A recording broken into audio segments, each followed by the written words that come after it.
The biggest difference maker to me personally is just how a person can respond to things, to setbacks, to trials, to tribulations, how they can recognize it and how quick that we can respond. I feel like that's the biggest difference between the successful and the unsuccessful, between the saved and the unsaved. And like really, the biggest comparison is just the you against you, and how much you can now respond better than you ever did before. Now, let's get into the next episode.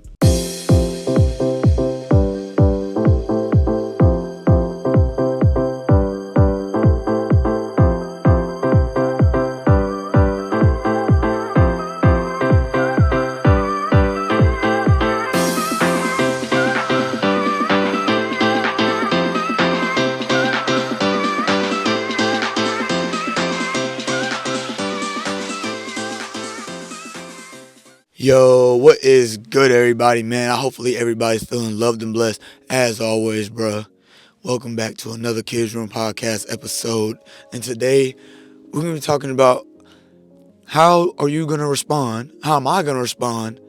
How are we all going to respond to when God's plan focuses on our weaknesses? We want to always be top dog. We always want to be big honcho, you know what I'm saying? We always want to be the captain of the team. We always want to be the main character. We always want to be the lead of the play. We always want to be number one. But then whenever you know what it takes to be number one, not everybody makes it to be number one. That's why there's only one number one, right? That's why everybody can't be the lead. That's why you can't have a bunch of chiefs in a village. That's why you can't have more than one president, right? Because things are going to conflict. Whenever you have more than one leader, first off, the leader got to be strong. The leader needs to be resilient. The leader needs to be able to go through some things and be able to get out of it, right? Because whenever God's plan ain't looking the way you want it to look, how are you going to respond to it, right? Whenever God's plan is wanting you to work on your temper, God's plan is wanting you to stop cussing, God's plan is wanting you to stop smoking, stop drinking, God's plan is wanting you to start looking at things that are bigger than who you are and what you are doing, right? That you want to embrace humility, that sometimes God has to bring you to your knees before he brings you to your feet, that even though that broke is a mindset, that God has to break you down in order to build you back up. That even though you're going through the storm and you can't tell which way to go, that it's dark, that you don't know what's in front of you, that the only thing that you can do is take the first step. That's what it is. That's what's going to make a great leader. That's how you're going to become number one. Because how is it that whenever we want something and God brings it to us, but it's not how we think it is, it's not how we wanted it to look, but it's still what we wanted, right? We just have to do a little bit more work for it. How is it that that's not fair? How is it that sometimes we think that we're bigger than other things? That in 2 Chronicles chapter 7, verse 14, it says, if my people who are called by my name will humble themselves and pray and seek my face and turn from their wicked ways, then I will hear from heaven and I will forgive their sin and will heal their land. Because when you call out to God, whenever you pray to God, don't forget about what you prayed about. To remain humble. Because God is looking for you to show him how bad you want it. That it's not just words about what you're saying, that your heart is changing. That your actions are actually going to show about what you're doing, what you're speaking on, what you feel so strongly about. Right? But when you call on to him, he'll heal you. Right? And he will better you for what is to come. He will better you, make you into something that is made for the blessings, that is able to hold. That sometimes he has a gallon, you cannot be a 1 cup measuring cup when he has a gallon of blessings to drop onto you. You cannot be half of a cup of a measuring cup when he has a full cup of blessing to fill into you, right? That your limits are not a deficiency, but they're a gift.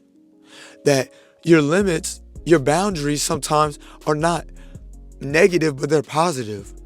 Because you see in reality where you're headed. So when you see where you're headed, you have to see what you can handle, what you can control at the time.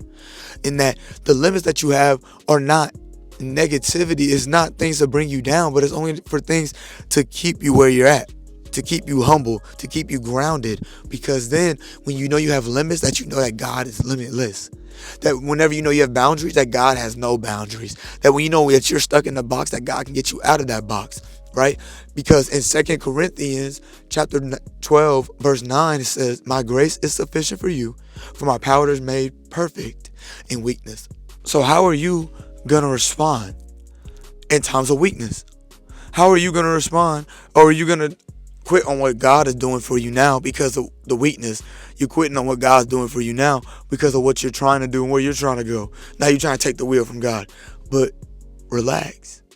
If you learn to embrace humility and to know how to view your limits the right way, you'll realize that God is limitless, that God wants you to know all of your abilities, to give you all of your gifts, to use them to their best ability, but not without Him, right? Not without His help, right?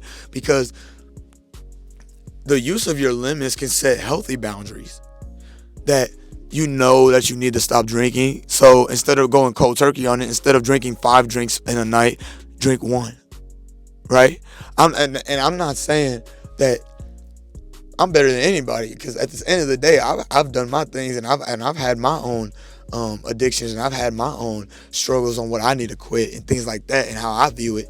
But I can't always go cold turkey on things. We can't always go cold turkey on things. So you have to slowly put yourself in it. But you have to do it seriously. Do it with intention. Do it with potential, right? Do it and ask God for the strength to do it. Don't just be like, hey, God, I just want to do this because of this. Do it because you do it not because of a goal all the time, but do it because you need God's help. You need God's assistance, right? In Proverbs chapter 4, verse 23, above all else, guard your heart, for everything you do flows from it. And that's very important. Our weaknesses are lodged deep within our hearts, and they're meant to come out, but through humility, through humbleness, through guidance, through God, right? So when God's plan isn't looking the way that you want it to look, how are you going to respond to it? How are you going to adjust to it? How are you going to bring forth the plans and the things that you want to happen, right? Work on your weaknesses. Even when God's plan is not looking the way you want it to look, work on your weaknesses then.